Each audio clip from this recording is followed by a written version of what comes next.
At 13, I was left with a note stuck to the refrigerator.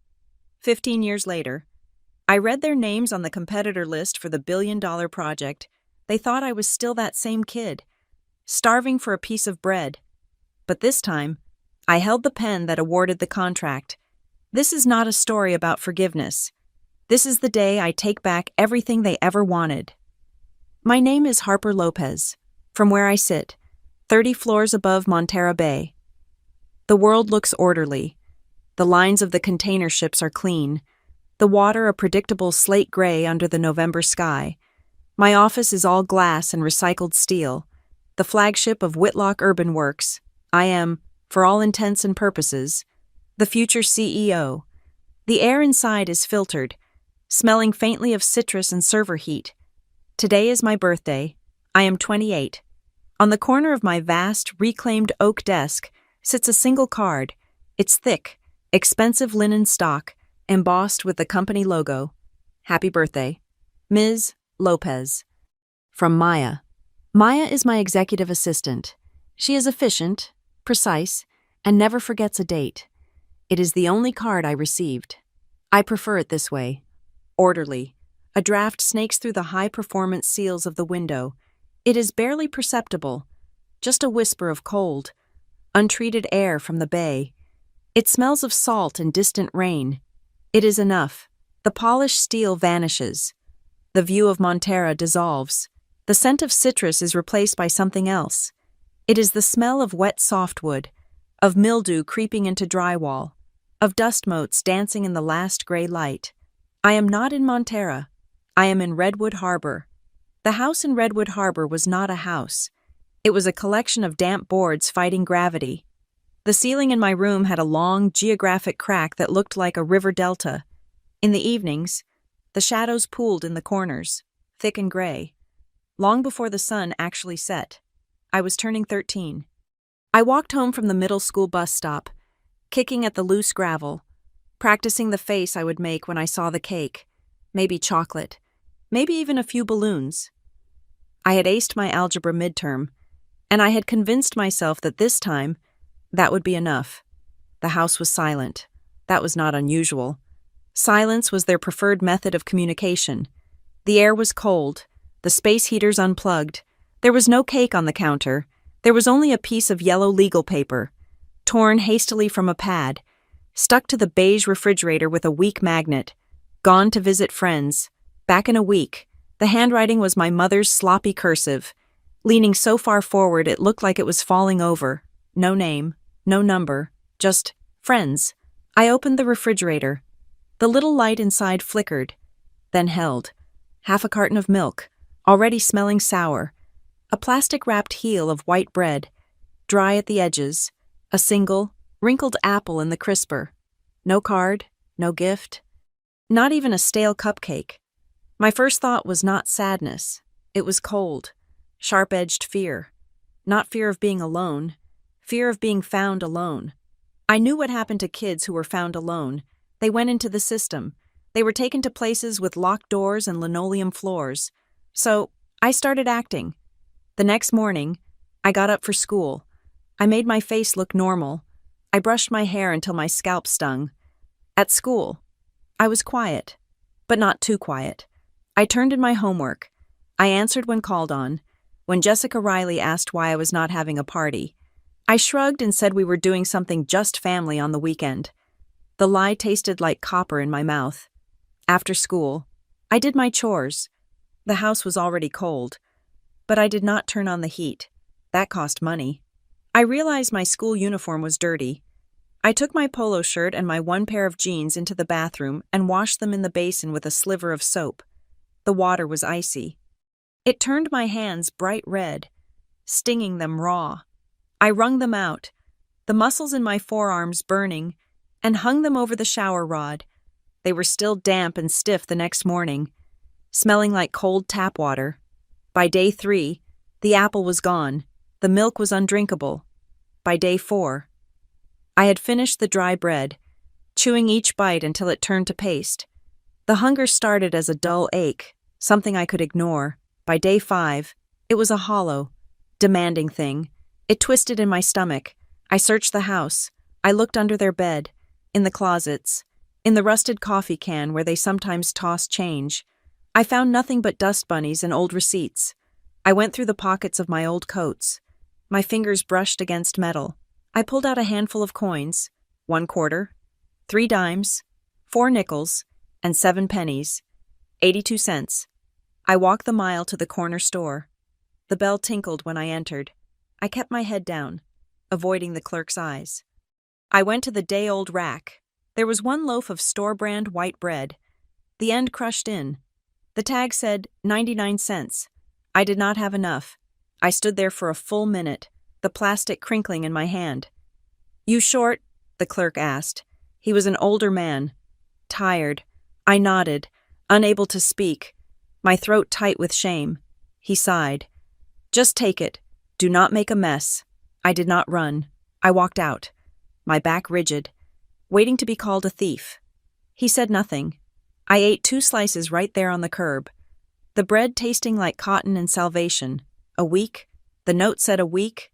That was day 7, a Saturday. I had not gone outside. I had saved the last 2 slices of bread. The sun went down. The gray shadows in the living room turned black. I sat on the floor by the front window, my knees pulled to my chest, watching the empty gravel road. The wall clock ticked. It was an ugly plastic thing, shaped like a sunburst, but its sound was deafening in the silence. Tick, tock, tick, tock, 8 o'clock, 9 o'clock. Every time the wind rustled the trees, my heart leaped.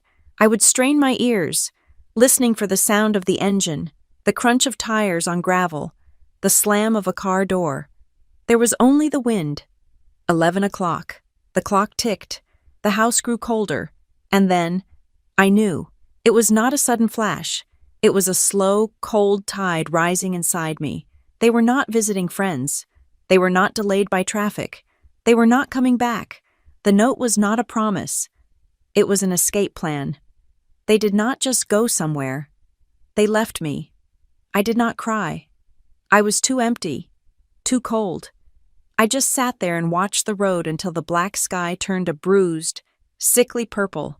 The morning was heavy with fog. Redwood Harbor fog. It clung to everything, making the world small and silent. I put on my stiff, damp jeans and my cleanest shirt. I put my toothbrush and the sliver of soap into my school backpack. I had no money. I had no plan. I just knew I could not stay. My stomach was a tight, painful knot. My eyes were swollen and gritty from staring into the dark. I walked out the front door. I did not lock it. There was nothing left to steal. I walked toward the old quarry bus stop. It was 3 miles. The fog was so thick I could barely see the shoulder of the road. I just kept putting one foot in front of the other. I reached the stop. It was just a weathered bench and a faded sign. I sat down, my backpack in my lap. The fog muffled all sound. I felt invisible. I do not know how long I sat there. An hour, maybe 2. A vehicle slowed, its headlights cutting weakly through the mist. It was not a bus. It was an old silver pickup truck, clean but dented. It pulled onto the gravel shoulder and stopped. I tensed, my hand gripping the strap of my backpack. The passenger door opened. A man got out. He was not tall, but he seemed solid. He had salt and pepper hair, cut short, and a face weathered by the sun, not by anger. He did not approach me like a threat. He walked slowly, stopping about 10 feet away. He crouched down, putting himself on my level. His eyes were clear blue, and they looked at me, really looked at me, not through me. He did not ask if I was okay. He did not ask if I was lost. He just asked, his voice calm and low. "What's your name?" "Harper," I whispered. My voice was a dry rasp. "Harper Lopez." He nodded, slowly. "I'm Graham Whitlock. I was just stopping for gas." He looked at my thin jacket, soaked with fog, and then at the bus stop sign. He seemed to make a decision. He reached into the pocket of his own sturdy canvas jacket and pulled out a thick chocolate bar, the kind with almonds. "You look like you could use this," he said. It was not a question. He tossed it to me. My reflexes were slow. but I caught it. My fingers fumbled with the wrapper. I did not wait. I ate the entire bar, the rich, sweet chocolate almost painful as it hit my empty stomach. It was the best thing I had ever tasted. Graham Whitlock waited. He did not rush me. He just leaned against his truck, arms crossed, until I had finished the last bite and licked the foil wrapper clean. Only then did he ask the question, his voice quiet but firm. "Where are your parents?" "Harper." The question hung in the fog. I looked down at the empty wrapper in my hand. "They left," I said. "7 days ago, from Redwood Harbor." "Redwood Harbor," he repeated, his brow furrowing. "Who are your parents? What are their names?" "Victor," I said. "Victor and Marla Hale." The name hit him like a physical blow. He froze. The calm, weathered expression on his face hardened, just for a second, into something I could not read, anger, or maybe recognition. He stood up straight. "Victor Hale," he said, not as a question, but as a confirmation. "He is my brother." He explained it on the drive. He was my father's younger brother. They had not spoken in almost 2 decades. There was a fight, long before I was born, over their own father's will, a dispute about property, about a small parcel of land that Victor believed was his. Victor had taken his share, changed his last name to Hale, our mother's name, and cut off the entire Whitlock family. Graham had not seen him since. He had no idea Victor even had a child. He did not take me to his home. Not at first. He took me to the police station in the next county. He did not speak to me in the waiting room. He just got me a cup of hot tea from a machine. I watched through the blinds as he spoke to an officer, his hands moving calmly, decisively. He made calls. He spoke to a lawyer. He spoke to social services. I heard bits of the conversation. "She is my blood. I am taking full custody. It is not negotiable. Keep her out of the system." He bought me a new set of clothes from a department store, jeans, a thick sweater, and new shoes. He told me to throw the old ones in a dumpster behind the store. He did not want me to bring the smell of that house with me. By the time the sun set, we were driving south along the coast. The fog had burned off, revealing a sharp, dramatic coastline where the mountains plunged into the Pacific. We drove into a town called Seacliff by the Bay. It was nothing like Redwood Harbor. The houses were not damp shacks. They were solid, built of gray stone and old-growth timber, with red tile roofs. We pulled into the driveway of a house that looked like it had grown from the cliffside. It smelled of pine from the fireplace and old books. "This is your home now," he said, setting my new backpack inside the door. "There are rules. You will follow them." That night, I slept in a real bed, under a heavy quilt. I did not dream. The next morning, I woke to the smell of frying eggs. Graham was in the kitchen, dressed in the same practical canvas pants. He placed a plate in front of me, 2 fried eggs, toast, and bacon. It was more food than I had seen in a week. As I ate, he slid something else across the polished wood table. It was an old leather ledger, the pages thick and yellowed. "This was my first ledger," he said. "Now it's yours. I am giving you an allowance. You will write down everything you spend, every gum wrapper, every pencil, every single cent." I must have looked confused.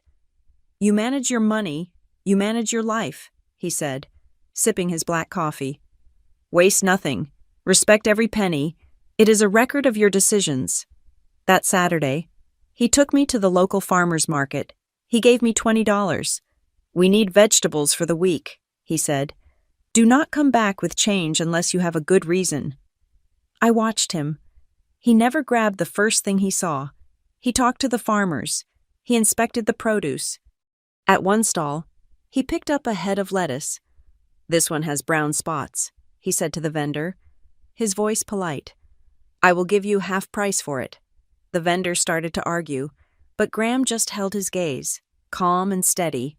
The vendor sighed and took the money. "Negotiating is not about cheating someone," he taught me, as we walked away. "It is about knowing the true value of a thing. Saving $1 is respecting your own sweat. Never be ashamed to ask for what is fair." His lessons were never long. They were short, dense, and practical. Most evenings, we sat by the fire. The house was quiet, filled with the sound of the logs cracking and the distant ocean. He would tell me stories, not about himself, but about the Whitlock family.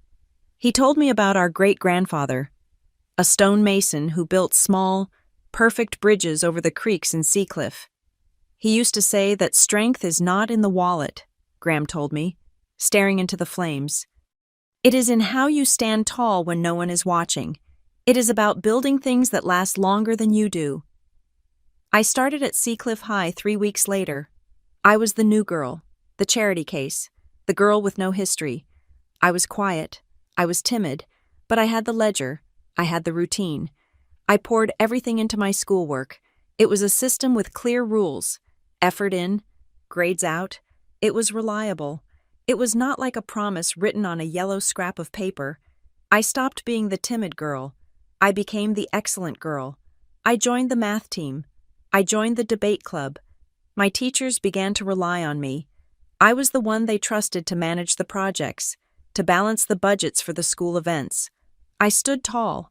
My weekends were not spent at the mall. They were spent at Whitlock Urban Works. The headquarters was not a steel tower then. It was a sprawling timber building, smelling of sawdust and drafting ink. Graham would take me through the yards, pointing out the different grades of reclaimed lumber, the new composites they were testing. The first time he brought me into the main drafting room. The engineers looked up, curious. Graham put a heavy hand on my shoulder. "This is my niece, Harper," he announced to the room. "She is the future of this company." A few of them smiled politely, but Graham was not joking. He sat me down at an empty drafting table. He unrolled a blueprint. "This is a bridge," he said. "It does not just move cars. It connects a community. But it has to be safe, it has to be efficient, and it has to last." He taught me how to read the drawings. He taught me how to do cost estimates, calculating the load-bearing capacity of a steel beam versus the environmental impact of its production. I learned the language of tensile strength, of soil composites, of sustainable drainage systems. I did not just learn it, I consumed it. This was not an empty house. This was not a broken promise. This was concrete. This was steel. This was a system of rules that, if you followed them, built something real. A passion started to grow in me, a quiet, fierce dedication to this work, to building cities that were smart, that were green, that did not waste, that did not abandon. Graham saw it. "Good," he would grunt, reviewing my cost sheets. "But you missed the inflation adjustment on the sealant. Check it again." I was 13, 14, 15. I was no longer the girl at the bus stop. I was a Whitlock. I was being built, piece by piece, just like one of my uncle's bridges. The foundation of my life at Seacliff was built on Graham's simple, unyielding principles: work, honesty, respect for the materials. For 3 years. I absorbed these lessons. I was 16, then 17. I was no longer the girl from the fog, waiting for a bus. I was the captain of the Seacliff High debate team, and I knew the load-bearing capacity of A36 steel. The house was stable. Graham was predictable. I was safe. And then, Jasper came home. I knew him only from photographs in the upstairs hallway. Graham's son, 3 years older than me, perpetually smiling on a ski slope or at the helm of a boat. He had been exiled to a prestigious prep school back east, one that cost more per year than the entire operating budget for the Redwood Harbor School District. His return was not a reunion. It was an arrival. A low-slung, cherry-red sports car I did not recognize snarled up the gravel driveway, spitting stones against the house. He walked in not like a son returning, but like an owner inspecting a property he had forgotten he owned. He was tall, with Graham's strong jawline, but where Graham's features were weathered by work and sun, Jasper's were smooth and arrogant. He wore a pale blue suit that looked ridiculous for a Tuesday afternoon and smelled strongly of expensive cologne. He dropped a sleek leather duffel bag on the polished floor. Graham came out of his study, a rare, wide smile on his face. "Jasper, You're home. Yeah, Dad. Made it. Jasper's eyes scanned the familiar room, then landed on me. I was sitting at the dining table, my physics homework spread out next to a cost analysis spreadsheet for a local sidewalk repair project. His smile did not just fade, it curdled. He looked me up and down, a slow, dismissive appraisal that made my skin crawl. It was the look of someone finding a stray cat sleeping on his favorite chair. Well, he said, his voice smooth and bored. Who did you pick up from the pound, Dad? The air in the room went still and cold. Graham's smile vanished, snapped off like a dry twig. Jasper, this is Harper Lopez, my niece, your cousin. She lives here. Jasper let out a short, sharp laugh. Niece since when? From the brother who stole from you, the one who ran off. I did not move. I did not look up from my spreadsheet. I could feel the heat rising in my neck, the old, familiar shame washing over me. I stared at the numbers. Stand tall when no one is watching. I forced my hand to stop shaking, my pencil to remain steady on the column. She lives here, Graham repeated, his voice dropping an octave, losing its warmth and gaining the hard edge I knew from the worksite. And you will treat her with respect. Whatever you say, Jasper shrugged, affecting boredom as he picked up his bag. Just keep her away from my stuff. I do not want to catch anything. The tension settled into the house like damp. Jasper's presence was an oil slick on clean water. He slept until noon, took his car out at all hours of the night, and treated the house like a high-end hotel, leaving towels on the floor and half-empty glasses in the living room. Graham watched this display of casual entitlement for exactly 1 week. The following Monday, at breakfast, Graham put down his coffee cup with a decisive click. Jasper, you're finished with school for now. Harper, you're on summer break. It is time. You will both apprentice at the company. Jasper, who had been scrolling on his phone, looked up, appalled. Apprentice, Dad. I'm not going to pour concrete. I'm going to manage the investments, the portfolio. That is what we talked about. You will manage nothing until you understand what you are managing, Graham said, his voice flat and final. You will learn the business from the ground up, both of you. 8 a.m., tomorrow. Be in my office, dressed for work. Jasper scoffed, a look of profound disbelief on his face, but he saw the set of his father's jaw and did not argue further. The next morning, I was in Graham's office at 7:45. I wore my new steel-toed boots, clean jeans, and a high-visibility vest. I had my new leather ledger for work notes and 3 sharpened pencils. Jasper rolled in at 8:30. He was wearing an Italian suit of charcoal gray and sleek, black loafers, no socks. Graham looked at Jasper's shoes, then at his face. He did not raise his voice. You will ruin the leather. Go home. Change. You are docked half a day's pay. Jasper came back an hour later, his face thunderous, wearing the most expensive, brand-new work boots I had ever seen. They did not have a single scuff on them. Graham sent me with Mike, the senior site foreman. She's not your niece out there, Mike, Graham said, loud enough for us both to hear. She's an apprentice. She sweeps, she carries, she learns. If she's late, you send her home. If she's lazy, you send her home. Yes, sir, Mike nodded, giving me a tough, appraising look. I spent that summer in the dust and the sun. I started by sweeping rebar shavings and organizing bolts. I learned how to read survey stakes. I checked invoices against packing slips, making sure the grade of aggregate we ordered was the grade that was delivered. I sat in the mandatory safety meetings, learning the precise angle a trench box must be placed at to prevent a catastrophic collapse. It was hard. Physical work. My muscles ached in new places every night. I got sunburned on my neck, but it was real. It was tangible. I could see the results of my work at the end of every day. Jasper was assigned to the main office trailer. He sat at a clean desk, theoretically reviewing material procurement orders and logistics schedules. I would walk past the air-conditioned trailer, sweaty and covered in grime, and see him through the window, feet up on the desk, laughing into his phone, scrolling. He was always scrolling. When I came in to log my hours, I would hear the whispers from the other office staff. "He took a 2-hour lunch," one of the receptionists would murmur to the accountant. "He asked me to get his car detailed." The intern muttered. I heard him once, talking loudly to a friend on his phone, the door to his office wide open. "Yeah, I'm just babysitting the old man's company for the summer. It's a total drag. And he's got this stray he picked up, following him around like a puppy, polished her up a bit, thinks she's an heir now. It's pathetic.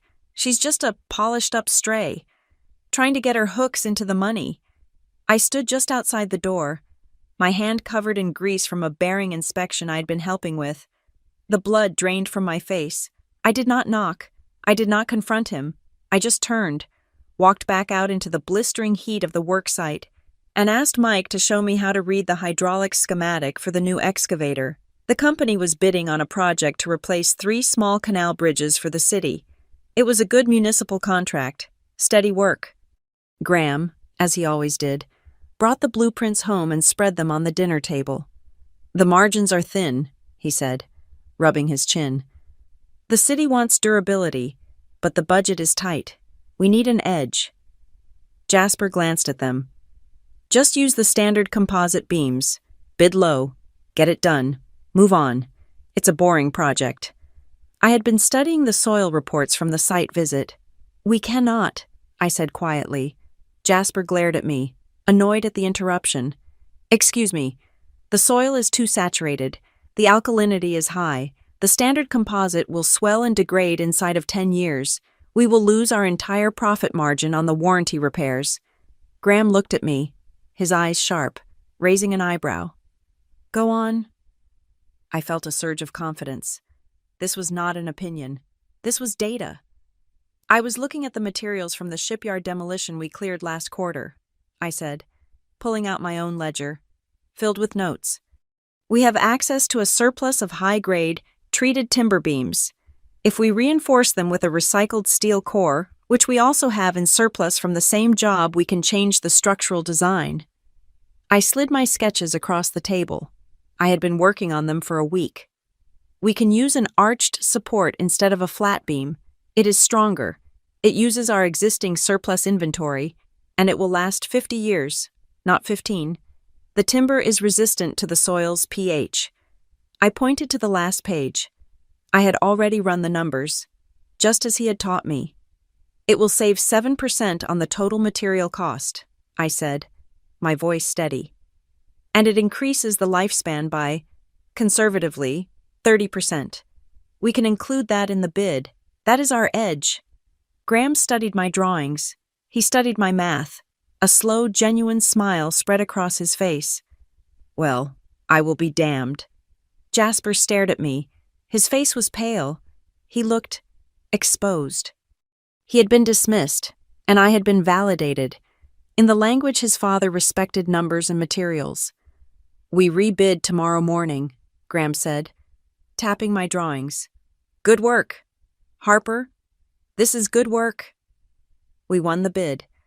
The canal bridge was my project. I was 17, and I was assistant managing a municipal project. Reporting directly to Mike, Jasper was assigned to assist me with the document flow. Things started to go wrong. Small things. At first, the wrong gravel aggregate was delivered. A grade too fine for the load we needed. An order for 16mm rebar came in as 12mm. I caught the errors, but they cost us time. I chalked it up to supply chain mistakes. Then, the big one happened.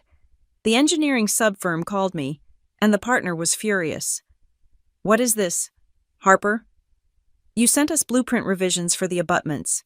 We poured the footings based on the specs you approved last week. This new spec requires a wider, deeper base. We have to tear them out. This is a disaster." "What revision?" I said, my stomach turning to ice. "I did not send any revision. The one you sent yesterday, stamped and approved by you." I ran to the document trailer. I pulled the file. Sure enough, there was a blueprint revision, faxed and emailed to the engineers. It had my approval initials forged in the corner. It was an older draft, one I had specifically rejected 3 weeks prior because the load calculations were wrong, It was sabotage. It delayed the project by 2 weeks and cost us $40,000 to fix. Graham called me, Jasper, and Mike into his office. He did not yell. He was terrifyingly quiet. "Explain this," he said, placing the incorrect drawing on his desk. Mike looked at me, his face tight with disappointment. "The paperwork came from her. Mr. Whitlock, the chain of custody is clear. It came from this office." I looked at the forged initials. "That is not my signature. It looks like it. But I did not approve this. I rejected this draft weeks ago." Jasper leaned against the wall, arms crossed, a small, sympathetic smirk on his face. "It is okay. Harper, we all get in over our heads. It is a lot of pressure. Maybe you should stick to filing for a while." I looked at him, at his clean hands, at his perfectly pressed shirt. "You did this," I said. "Whoa," Jasper said, holding up his hands in mock surrender. "Blaming others is not a good look. Dad, she is stressed. She messed up. It happens." "I did not," I said, my voice shaking, but low and fierce. "This was the draft from 3 weeks ago, the one you said you shredded because the specs were wrong. How did it get from the shredder into the approved box?" Jasper's smirk wavered. His eyes darted to his father. Graham looked from me to his son. He saw the truth in an instant. "Jasper," Graham said, his voice like rolling gravel. "My office, now." He turned to me. "Harper, go fix the site. I will handle this." I did not hear the argument. I was at the canal, coordinating the demolition of the new footings, the sound of the jackhammers drowning out everything else. But I heard Graham's voice later that evening, when I was in the kitchen, washing concrete dust off my face. He was in his study with Jasper, and the door was closed, but the anger radiated through the wood. "You could have killed someone," Graham's voice boomed, rattling the doorframe. "That specification was unsafe. You did not just delay a project, you endangered the crew. All for what? Because you were embarrassed." "She thinks she is better than me," Jasper shouted back, his voice cracking with a petulance I had never heard. "She's nobody. She's trash. And you look at her like she is, while I am your son, your blood." "Labor is the root, Jasper," Graham said, his voice suddenly very tired, drained of its anger. "I have told you that your whole life you will not inherit what you have not earned. You will not destroy what others have built. You are suspended from the site, indefinitely." The study door slammed open. Jasper stormed out. He saw me by the sink, my hands red from scrubbing. His face was a mask of pure, unadulterated hatred. He did not say a word. He just walked out of the house, got in his ridiculous car, and peeled out of the driveway, spraying gravel again. That night, the dinner was silent. Graham just stared at his plate, the food untouched. The only sound in that big, beautiful house was the heavy, silver cutlery scraping almost silently against the ceramic plates. It was the sound of a new crack forming in the foundation of the home. I knew Jasper would be back, and I knew this was not over. I chose to be quiet. I did not want to cause Graham any more pain. I did not want to risk the only home I had ever known. But I did not forget. I went up to my room. I took out my financial ledger, and I took out a new one, a blank one. I opened the new ledger. On the first page, I wrote the date. I wrote Canal Bridge number 1, sabotage, draft substitution. I detailed the time, the cost of the delay $40,000 and the forged initials. I noted the supplier discrepancy from the week before, linking it to Jasper's office extension. I documented everything. I was not just learning how to build bridges, I was learning how to build a case. The seed of Jasper's resentment was planted, but I was the one who was quietly watering my own. I would stand tall, I would respect the work, and I would remember the value of every single cent he cost us. The aftermath of the Canal Bridge sabotage was quiet, but decisive. Jasper was gone, sent back east to finish his business degree, a solution Graham had brokered to avoid public shame. I finished high school at the top of my class. I was accepted to Stanford. My application filled with essays on sustainable urban materials and essays on structural integrity. I moved to Palo Alto, but my life remained in Seacliff. I came home every weekend. I was not just a niece visiting, I was Graham's partner. We spent Saturday nights not at dinners, but in his study, reviewing bids, arguing over the merits of green roofing versus solar panel arrays. I was 20 years old, studying advanced engineering, and I was, in all but name, the co-manager of Whitlock Urban Works. The company was growing. We were stable. We were sound. Then it started. It was not a dramatic event. It was a sound. A cough. At first, it was just a dry tick in his throat, a roughness he would clear after a long day of walking the sites. But the cough did not go away. It lingered through the summer. By fall, it had become a persistent, dry scraping, as if something inside his chest was rusty and trying to move. He dismissed it. Sight dust, he would grunt, waving away my concern. But by winter, the cough had teeth. It would seize him, doubling him over, leaving him breathless and red-faced. I drove him to a specialist in San Francisco. I sat in the silent, expensive waiting room, my textbook on advanced material composites open on my lap, though I was not reading. When he came out, his face was the same as it always was, weathered, calm, unreadable, but his eyes were different. They were distant. He got in the truck and sat for a full minute, staring at the cityscape. "Well," he said, his voice flat, "it seems my lungs are turning to stone." The diagnosis was chronic interstitial pulmonary fibrosis, a disease, the doctor explained, born from decades of breathing, decades of silica dust from concrete, of microscopic particles from sawdust, of fibers I had never heard of. His lungs, the bellows that had powered him for 60 years, were scarring themselves. They were becoming stiff, inelastic, old leather. They were forgetting how to breathe. The house on the cliff began to change. The scent of pine and old books was soon overlaid with the sterile tang of rubbing alcohol and prescription bottles. First came the pills, lined up on the kitchen counter in a weekly organizer. Then came the nebulizer, a machine that hissed medicated steam into his lungs every evening. He would sit by the fire, the mask over his face, his eyes closed, and I would pretend to read my textbooks, the sound of the machine grinding against the sound of the ocean. I moved my classes to a commuter schedule, driving the coast road 3 days a week. My life became a ledger of 2 columns, my senior thesis, and my uncle's decline. Then the oxygen tanks arrived. They were heavy, green steel cylinders. I felt the foundation of my world tilt. With the tanks came the tubing, thin, clear plastic. It snaked from the humming concentrator, looped over his ears, and settled against his sun-scorched, weathered cheeks. A man who built bridges, who wrestled steel girders into place, who was, to me, the very definition of strength, was now tethered to a wall by a plastic cord. He hated it. He hated the weakness of it, the visible admission of failure, but he hated the feeling of suffocation more.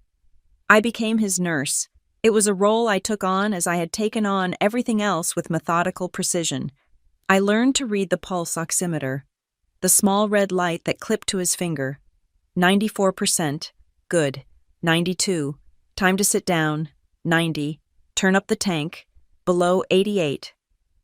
My hand went to the phone. I managed his steroids, his antifibrotics. I managed his physical therapy, mild exercises to maximize what little lung capacity remained. I was balancing equations for structural load while simultaneously calculating his respiratory rate. Both were systems under stress. Both, I knew, could fail. Jasper came to visit, once, maybe twice.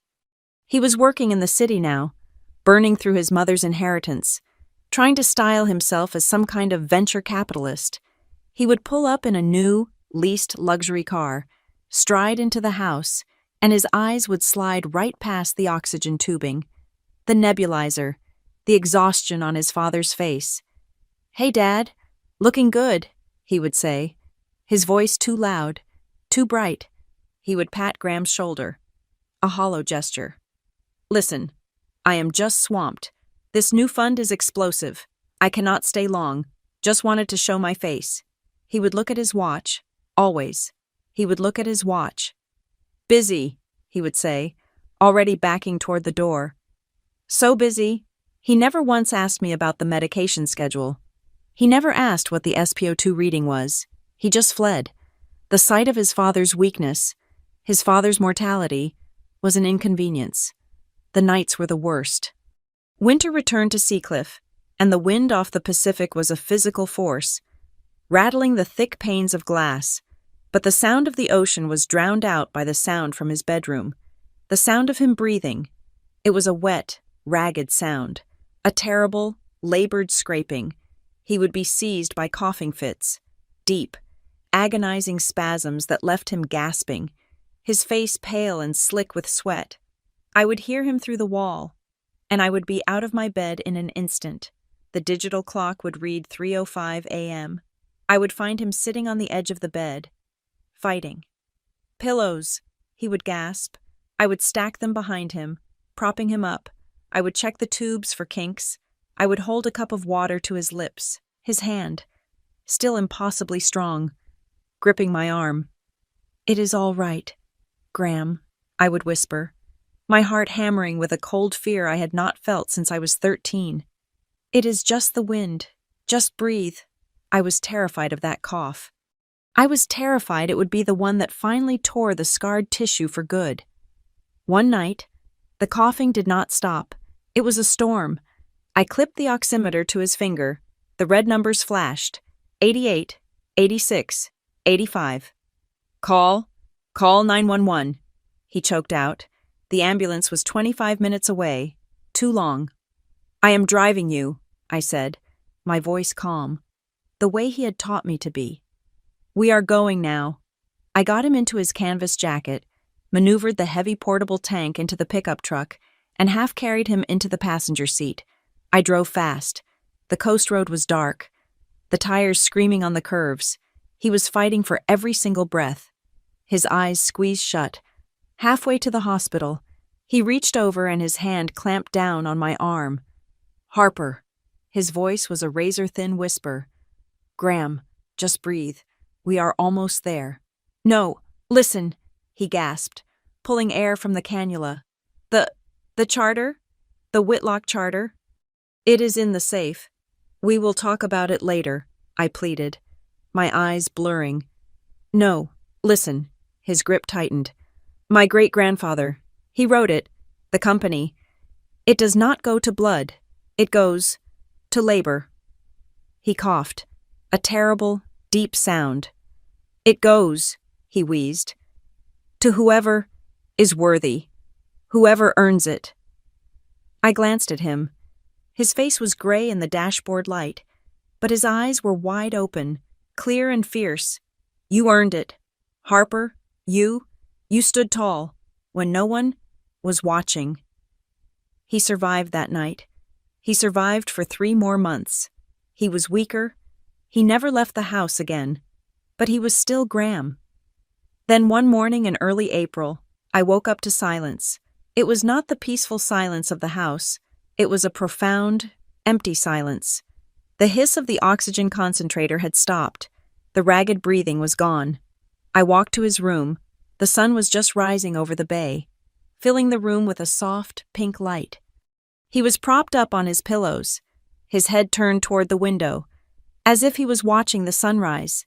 The cannula was still resting on his cheek. The oximeter was still on his finger. But the red light was off. I walked to the bed. I did not need to check, but I did. I put my fingers on his neck. I touched his hand. It was not cold. It was just still. The warmth had left it. I did not cry. I did not scream. I stood there for a moment, looking at his face. The lines of pain were gone. He looked peaceful. I picked up the phone. I dialed 911. I reported the time. I gave the facts. I was methodical. I was my uncle's apprentice, to the very end. The funeral was brief, held on the cliffside. It was what he had written down. His ashes were given to the wind, scattering over the Pacific. I stood there, my black jacket snapping in the wind. My grief was not loud. It was a heavy, solid thing, a new foundation of concrete settling in my chest. Jasper stood far back, near his car, his face hidden behind expensive black sunglasses. He checked his phone twice during my eulogy. A week later, we sat in the sterile, glass-walled conference room of Mr. Davies, Graham's attorney. It was just me, Jasper, and the lawyer. Jasper tapped his foot impatiently. He was calculating his inheritance. Mr. Davies put on his reading glasses and opened the thick document. He read through the preamble, the legal language. There were small bequests to his longtime housekeeper, to Mike, the site foreman. Then, Mr. Davies cleared his throat. As to the remainder of my estate, he read, his voice neutral, including all properties real and personal, all liquid assets, and my 100% controlling interest in Whitlock Urban Works, I bequeath, in its entirety, to my beloved niece, Harper Lopez. The silence in the room was absolute. It was louder than the wind on the cliff. Jasper just stared. His face went from its usual impatient tan to a chalky white, then to a deep, mottled red. "What?" he whispered. Then he erupted. He shot to his feet, slamming both hands on the polished table. "Fake!" he roared, his voice cracking. "That is a lie. He was sick. He was on drugs. She manipulated him, that stray. She tricked him. I did not move. I did not look at him. I continued to look at Mr. Davies." The lawyer calmly took off his glasses and placed them on the table. "Mr. Whitlock," he said, his voice cutting through the rage like a diamond drill. "This will was executed 2 years ago, long before your father's health declined." He slid a notarized document across the table. "I was present, a notary was present, and we had a physician certify that your father was, and I quote, in exceptionally sound mind and body. It is ironclad." Jasper stared at the document, his mouth opening and closing. The rage collapsed, replaced by a pure, toxic humiliation. He was disinherited. He was, in his father's final, binding words, found unworthy. He pointed a trembling finger at me. His face was a mask of hatred. "You will not get away with this." He grabbed his suit jacket, tore open the glass door, and stormed out of the office. An hour later, an email hit the company inbox. It was from Jasper. It contained a single sentence. "I resign, effective immediately." He was gone. He took his entitlement, his shame, and a hatred so deep it was almost a physical thing. I was 22 years old. I was finishing my final exams at Stanford, and I was the sole owner of Whitlock Urban Works. I sat in Graham's chair, in his empty, silent house, and felt the true weight of his legacy settle onto my shoulders. I walked into the timber headquarters of Whitlock Urban Works, not as an apprentice, but as the owner. I was 22 years old. The senior vice presidents, men who had known me since I was a teenager in steel-toed boots, now reported to me. They saw a girl. They saw an anomaly, a fluke in a will. I saw a company that had grown stagnant, loyal to a fault, and vulnerable. Graham's strength was his integrity, but his weakness was his loyalty. He had kept men on his executive team who had stopped innovating a decade ago. They were comfortable. They were a structural liability. My first 3 months as president and CEO were a quiet, systematic purge. I did not yell. I did not make speeches. I used the ledgers. Sal, the VP of operations, had been with Graham for 30 years. He had also been running a side business using our suppliers, skimming a small, polite percentage for himself for at least 5 of those years. Graham knew. He tolerated it as the cost of loyalty. I did not. I called Sal into Graham's old office. I had already moved the heavy oak desk to face the window. I preferred to see the bay. "Sal," I said, sliding a single spreadsheet across the polished wood. "These are the invoices from our aggregate supplier for the last 4 quarters, and these," I slid another paper, "are the market rate quotes for the same material. The discrepancy is 18%. Your consulting fee, I believe. He turned pale. Now, Harper, your uncle and I had an understanding. My uncle is gone, I said, my voice calm. His understanding died with him. You have 1 hour to clear your desk. We will not be pressing charges, but your severance is, of course, 0. He was the first. He was not the last. I facilitated the retirement of 4 senior managers, all of whom represented the old comfortable way of doing business. I broke contracts with suppliers who had relied on handshakes instead of performance metrics. I replaced them with the young and the hungry. I hired a data scientist, barely 26, to run our logistics. I brought in an engineering team from Germany to redesign our entire approach to materials. I changed the mission statement. We were no longer just builders. We were regenerative urbanists. I poured our capital into research, green concrete, using fly ash and recycled slag, integrated solar roofing, closed-loop gray water systems. The old Whitlock built things to last. The new Whitlock would build things that healed. The industry saw me as a child, a radical, playing with her inheritance. They were waiting for me to fail. The first major attack came 6 months in. We were bidding on a large municipal tech campus, a flagship project for the New City Initiative. It was the perfect test for our new green concrete. We spent 2 months designing a bid that was revolutionary, carbon neutral, self-sustaining, and beautiful. We submitted it. The bid was sealed. 1 week later, I received a call from a city council member who had respected Graham. "Harper," he said, his voice low. "You have a serious problem. A new firm, a shell called Ridgeview Development, submitted a proposal just before the deadline. Their technical specs are, well, they are 90% identical to yours." I felt the blood drain from my face. It was the canal bridge. This was the same play. Just on a corporate scale, we had a leak. Before I could even begin an internal investigation, the media hit. It was a coordinated strike. The Montera Ledger, a paper that had revered Graham, ran a front-page story. The headline was explosive. "Whitlock works in crisis, shady international transfers raise red flags." The article, citing anonymous sources close to the company, alleged that Whitlock Urban Works was engaging in suspicious international wire transfers to offshore accounts. It painted a picture of a young, inexperienced CEO laundering her inheritance. It was a lie, but it was a masterful one. It did not accuse. It raised questions. Within 24 hours, our primary credit line was under review.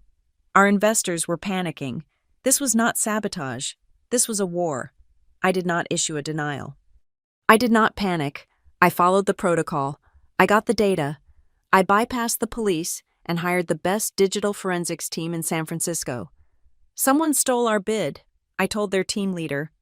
"I want the entry point, the timestamp, and the IP address that received the data. And I want to know who is funding the Montera Ledger's new investigative reporter." They worked for 72 hours straight. They found it. The breach was not sophisticated. It was simple. The hacker had used the dormant executive account of Sal, the VP I had fired. He had never reset his remote access passwords. The data, our entire bid, had been downloaded, routed through a series of proxies in Eastern Europe, and delivered to a single, hard-coded IP address. "The IP is registered to a server in Ridgeview," the forensics lead told me, his face illuminated by the screen. Ridgeview, the same name as the competing firm. "Who are they?" I asked. My new head of logistics, the 26-year-old, ran the search. "Ridgeview Development is a shell corporation," she said, pulling up the state filings. "Registered 3 months ago, the capital funding, however, comes from a single private equity group." She projected the fund's management page onto the glass wall of my office. My breath caught. The managing partner, smiling in a crisp, expensive suit, was Jasper Whitlock.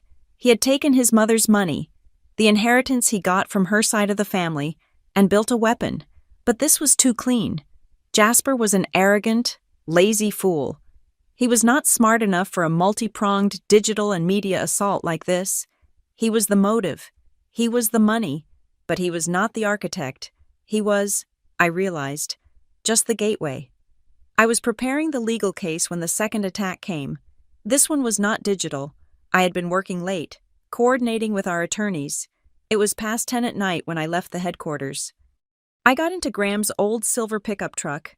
It was the only thing I had kept exactly as it was. I drove the coast road toward Seacliff. The road was empty, clinging to the cliffside, the ocean a black, roaring void to my right. There was no moon. I saw the headlights in my rearview mirror. A large, black sedan. It came up too fast. The light's high intensity, blinding me. It settled right on my bumper. Less than a foot away, I sped up, thinking it was a drunk. The sedan sped up, matching me. I tapped my brakes as a warning. The sedan accelerated, slamming into my rear bumper. The impact was a jolt, sending the truck fishtailing toward the guardrail. I wrestled the wheel, correcting the skid, my heart hammering against my ribs. This was not an accident. I saw the curve ahead, a sharp, hairpin turn. The sedan pulled alongside me, boxing me in against the cliff's edge. I glanced over. The windows were blacked out. I could not see the driver. The sedan swerved, deliberately, slamming its passenger side into my driver's side door. The sound of metal screaming was deafening. The truck's front wheel was knocked off the pavement, spinning over the void. I wrenched the wheel to the left, away from the drop, overcorrecting. The truck spun, skidding across the road, and slammed, broadside, into the solid rock face of the cliff on the inside of the curve. The world exploded. The airbag deployed with a violent, concussive bang.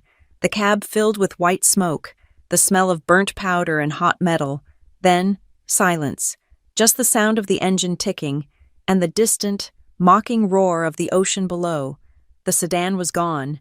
It had not even slowed down. I was pinned. My chest was on fire. A sharp, stabbing pain every time I tried to breathe. I tasted blood.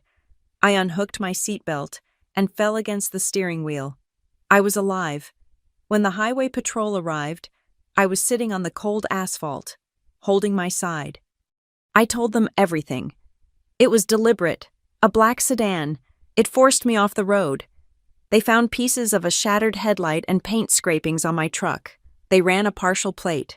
The plate was registered to a livery company, a small, barely solvent outfit called Nightline Transit. The police started their investigation. I started mine. My forensics team, now on retainer, dug into Nightline Transit. It was a shell, like Ridgeview, and its bills, its insurance, its lease payments all paid electronically from the same private equity fund that funded Ridgeview development, all authorized by Jasper Whitlock. The police now had a direct financial link between a corporate espionage case and a vehicular assault. They had enough for a warrant. They did not raid his penthouse. They raided his storage unit, the one registered to the Nightline Transit Company. They found it all: burner phones, a laptop with encrypted files, and printouts. Printouts of my schedule, my routes home, even surveillance photos of me at the gym. They found the wire transfer authorizations to Nightline Transit. They found the unencrypted emails to a hacker for hire, detailing the payment structure for the Whitlock server breach. It was all him. He had been planning it for months. The leak, the smear, and the cliff. The trial was a formality. The evidence was overwhelming: digital, financial, and physical. I sat in the front row of the courtroom every day. My ribs were taped. It hurt to breathe. It hurt to sit. But I sat up straight. I stood tall. The jury found him guilty on all counts: corporate espionage, conspiracy to commit assault, vehicular assault with a deadly weapon. As the bailiffs cuffed him, his polished, venture capitalist facade finally shattered. He looked at me. His face was purple, his eyes bulging with a hatred so pure it was almost beautiful. "Thief!" he screamed, lunging against the bailiffs. "You stole it." "It was mine. You stole my house. You stole my name. You stole my life." He was still screaming as they dragged him from the courtroom. The company, however, was still in peril. The investors were terrified. Jasper's conviction proved I was attacked. But the media's questions about our finances were still hanging in the air. The day after the sentencing, I called a press conference. I held it in the main drafting room at headquarters. The smell of timber and sawdust in the air. The room was packed. The cameras and microphones were a wall of black foam and glass. I walked to the podium. I set down a single, heavy leather ledger. Graham's first ledger. "My name is Harper Lopez," I said, my voice clear and steady.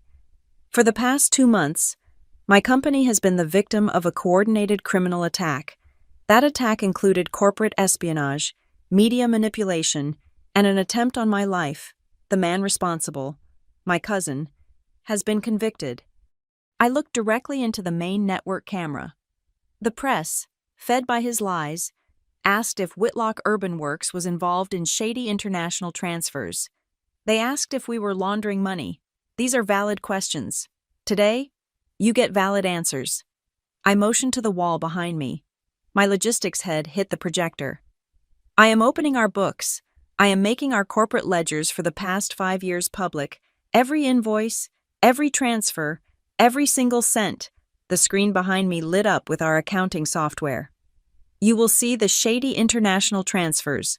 They are payments to our sustainable bamboo supplier in Costa Rica. They are payments to our turbine engineering partners in Germany. Our books are clean. Our work is honest. We do not take shortcuts. We do not hide." I leaned forward. "We were attacked because we are changing this industry.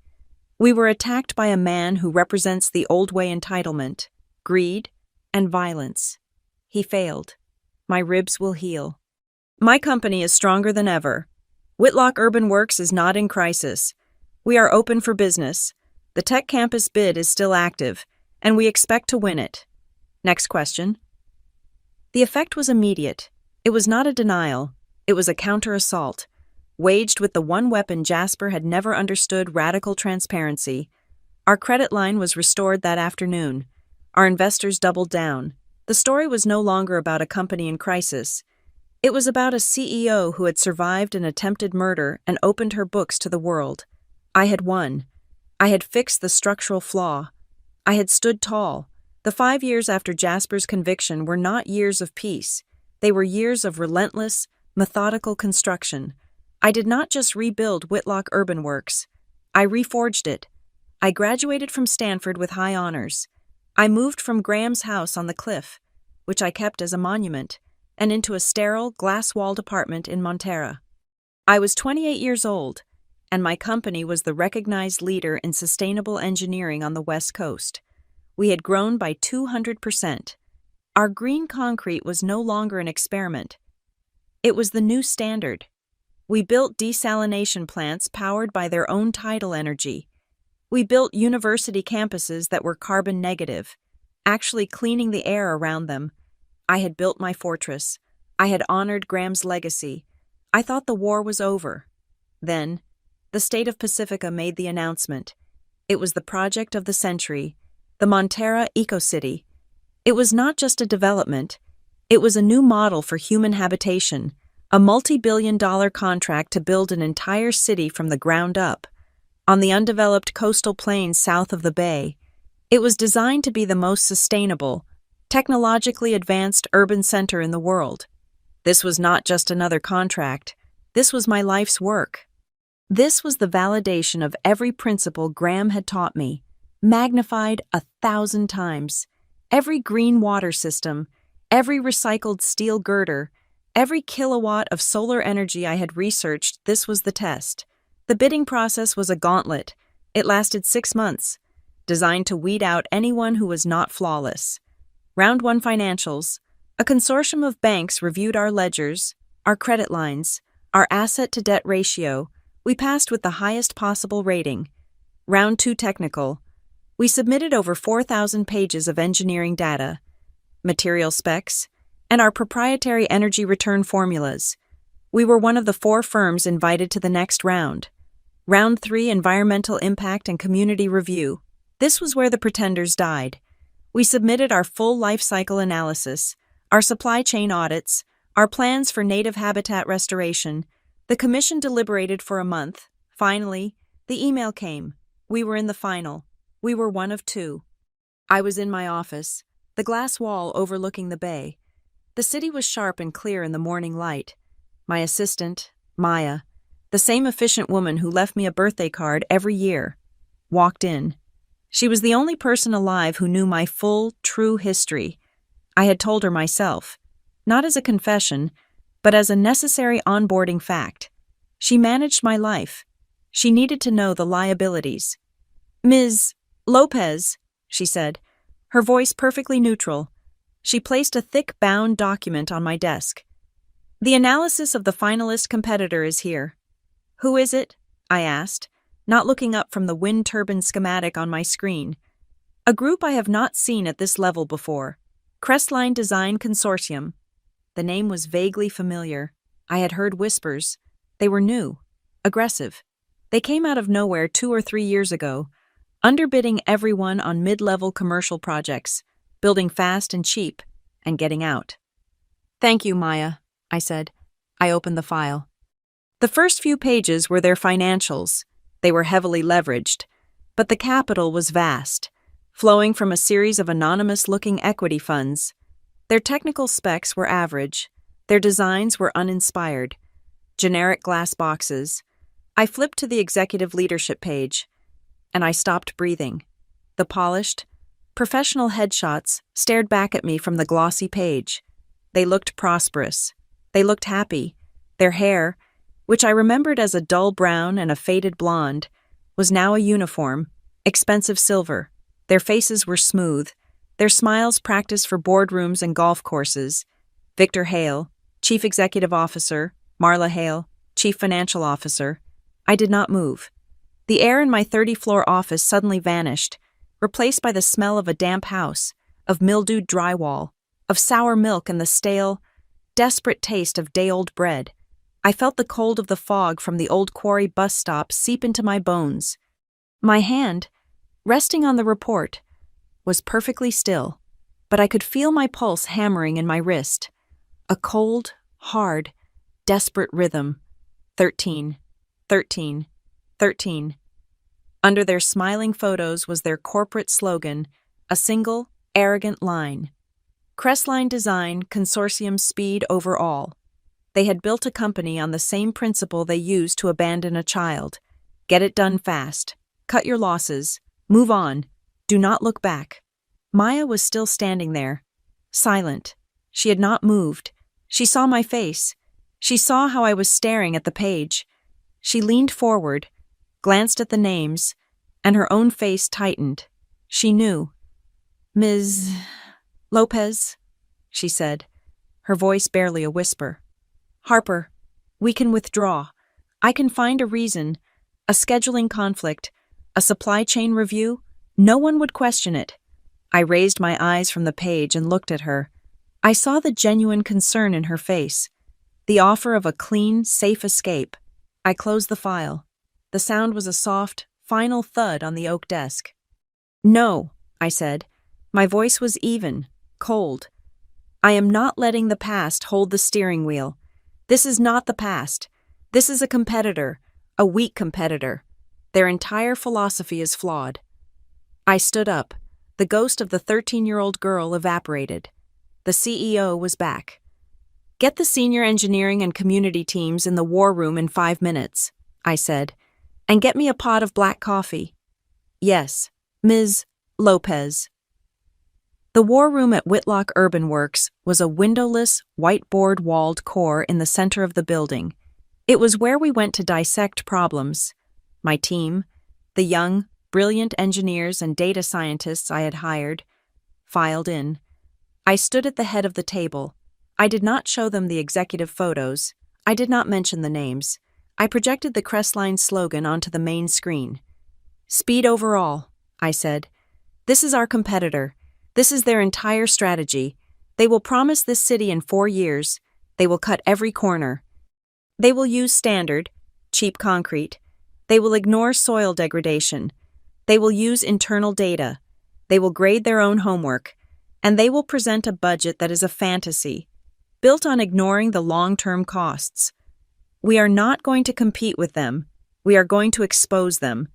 We are going to build a case so overwhelmingly, verifiably superior that the commission will see their bid for what it is, a cheap knockoff. The energy in the room shifted. It became electric. Here is how we win, I said, turning to the boards. 1 data, 2 community, 3 total, radical transparency. We worked for 2 weeks. We did not sleep. For data, they will use standard wind models, I said. I want a full dynamic wind flow simulation of the entire coastline, showing how our proposed bladeless oscillators will perform during a 100-year storm. I want bird migration overlays. Show the commission we protect the wildlife. Their turbines will kill it. They will plan for sea level rise using the 10-year-old state minimums. I continued. We will use the 50-year projections from the German climate institutes. We will not build a static, concrete seawall that will crack. We will design a living shoreline, a multi-tiered system of native marshlands and engineered reefs that will absorb wave energy and adapt with the rising tide. It costs more. We will prove it saves billions in repairs. For community, Crestline will promise jobs. That is a cheap word. We will promise careers. I pointed to my community director. I want a signed partnership agreement with the Pacifica Community College system. We are not just hiring locals. We are funding a new 5-year certification program for green tech construction and maintenance. We will train the workforce that will build this city, and then run this city. We are not leaving when the construction is done. And housing. They will build a token low-income block, segregated, cheap. We will integrate ours. I want a tenure-blind design. The subsidized rentals and the multi-million-dollar condos will share the same sustainable architecture, the same materials, the same parks. We are building a single, unified community. Finally, transparency. This was my lesson from Jasper. Crestline will present internal analytics, I said. We will not. I am hiring Green Core Labs. They are the toughest independent auditors in the world. I am giving them full access to our books, to our material suppliers, to our engineering models. We are not just submitting our data to the commission, we are submitting Green Core's unedited, independent audit of our data. We are not just claiming to be better, we are proving it, verifiably. The night before the final presentation, I was in the main conference room, practicing. I stood under the harsh white lights, just as I had when I was preparing for the press conference after Jasper's trial. Maya was my audience, playing the role of the skeptical commission. Ms. Lopez, your life cycle cost analysis is impressive, she read from a card. But Crestline's initial build cost is nearly 30% lower. How can the state justify your expense? I did not blink. Crestline's bid is not cheaper. It is just a down payment on a disaster. Their cost ignores the $20 million a year this state will pay to repair their failing concrete. It ignores the environmental fines from their inefficient water systems. It ignores the cost of rebuilding their seawall in 15 years. Their bid is a lie, wrapped in a low number. Our bid is the true, final cost. It is an investment. Theirs is a liability. The question is not whether the state of Pacifica can afford to build our city. The question is whether it can afford to build theirs. Good, Maya said, a rare smile. No notes. I could not sleep that night. I went to the beach.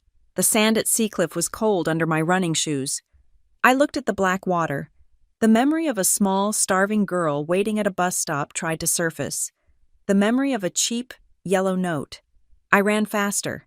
The cold air burning my lungs. I am not her. She is a monument to the past. She is a scar.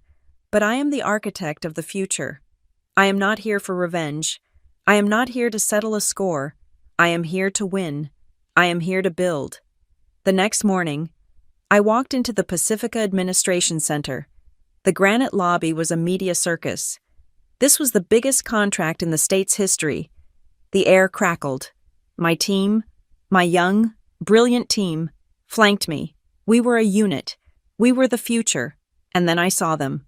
Across the atrium, standing by the press check-in, surrounded by a phalanx of men in shiny, ill-fitting suits. Victor and Marla Hale. They looked just like their photos. Expensive, polished, silver. They were laughing with a state senator. It was a rehearsed, empty sound. I stopped. My team stopped with me. Victor turned his head, his practiced smile still in place, scanning the room. His eyes met mine. The smile did not just fade, it shattered. He froze, for one long, solid second. The mask of the successful CEO dissolved. I saw the man who had driven away from a damp house in Redwood Harbor. He knew me. He knew who I was, and he knew why I was here. Marla. Sensing the sudden tension, turned to him. She saw his face, the blood draining from it. She followed his gaze. She looked at me. She did not freeze. She did not gasp. She did what she had always done. She looked away. She looked down at the floor, at her expensive shoes, at the briefing notes in her hand. She broke eye contact, a physical admission of cowardice. I held Victor's gaze for another second. I did not smile. I did not show anger. I did not show pain. I showed him nothing. Then I turned my back on them and walked toward the presentation hall. I did not look back. The chamber was built to intimidate. It was all granite, dark wood, and recessed lighting. A secular cathedral dedicated to the power of the state. At the front, raised on a dais, sat the 5 members of the Montara Eco City Commission. They were not politicians. They were engineers, urban planners, and a formidable former environmental judge who served as chair. The room was packed. The press corps was a restless animal in the back rows. My team and I sat in the front row. To the left, across the aisle, I could feel the presence of the Crestline delegation. I felt Victor's eyes on the back of my head. I did not turn. "We will begin," the chair announced, her voice amplified by the room's acoustics. First, the presentation from Whitlock Urban Works. My team and I moved to the stage. We were a quiet, efficient unit. I stood at the podium. My heart was a steady, measured drum. This was not a performance. This was a presentation of facts. "Good morning, members of the commission," I began, my voice clear and even. "My name is Harper Lopez, CEO of Whitlock Urban Works. We are here not to sell you a dream, but to present a viable, verified, and future-proofed reality." I clicked to the first slide. It was not a rendering. It was a data schematic. The Montara Eco-City cannot just be green. It must be regenerative. We do not propose a city that uses power. We propose a city that is the power plant. My engineering lead took over, his voice sharp. He detailed our energy grid 100% renewable, a mix of integrated, high-transmission solar roofing and bladeless, vertical-axis wind oscillators designed to capture the specific coastal shear. Next, our water systems. I took the podium again. Crestline will propose efficiency. We propose elimination. Our plan is for a zero-discharge, closed-loop water system. Every drop of gray water from the residential sectors is filtered through engineered, native species wetlands, which also serve as community parks. That water is then cycled back, clean, into the city's irrigation and industrial systems. No waste, no runoff. We moved to materials. "Our concrete," I said, pointing to a cross-section schematic, "is made with industrial fly ash and slag. It is not just low carbon, it is carbon sequestering. Every square foot of this city will be actively removing pollution from the air." Then came the centerpiece. I projected the 25-year life cycle cost analysis. It was a graph showing 2 lines. Our competitor will show you a low initial price. We are showing you the true cost. My line, the Whitlock line, started high. It represented our superior materials, our advanced systems, our investment in the local workforce. But after year 3, our operational and maintenance costs flatlined, dropping to near zero. The second line on the graph was a dotted red one. "This," I said, "is the speed overall model, a low initial build, followed by a catastrophic, compounding climb in maintenance. Their cheap concrete will crack from the saline air in 10 years. Their inefficient turbines will need replacing in 12. Their budget bid is not a savings. It is a multi-billion-dollar debt you are leaving to your children. The commission members were not just watching. They were leaning forward. They were nodding. They were following the math. I clicked to my final slide. It was simple. It was just a logo. You do not have to take our word for it. The logo was for Green Core Labs. We have submitted, as part of our final bid, a 500-page independent audit from Green Core. They are the most ruthless, respected verifiers in the world. They had full access to our suppliers, our models, and our financials. Every number I have shown you today has been confirmed. Our competitor's bid contains data that is self-audited. We chose to submit to the highest possible standard. We chose to prove it. I stepped away from the podium. I looked at the 5 faces on the dais. My uncle, Graham Whitlock, founded our company on a simple principle, I said, my voice softening just a fraction, the only moment of emotion I allowed. He said, "We do not just build houses, we build homes, and we build lives. Our proposal is not just about building a city, it is about building a future. Thank you." The room was silent. We packed our laptops and returned to our seats. As we passed the Crestline team, I did not look at them. Victor Hale strode to the podium. He was a salesman. He smiled, a wide, practiced, confident smile. "Good morning," he boomed, his voice unnaturally loud. "I am Victor Hale, and I am here to tell you that the future does not have to be complicated. It does not have to be expensive." His first slide was a burst of color. It was a digital fly-through of a city that looked like a video game. People clinked wine glasses on balconies. Crestline delivers our slogan is speed over all because we believe in action. We are not academics. We are builders. He moved fast. He promised the entire city, turnkey, in just 48 months. He highlighted their price tag, flashing it in enormous, bright red numbers. It was, as I had predicted, almost 30% lower than ours. He glided over the technical details. We use a proprietary, high-speed composite. Our energy solution is efficient and streamlined. Our data is the result of our best-in-class internal analysis. It was a performance. It was all sizzle. It was all flash. And I could see the commission's faces grow cold. The presentation ended with another rendering of laughing, beautiful people.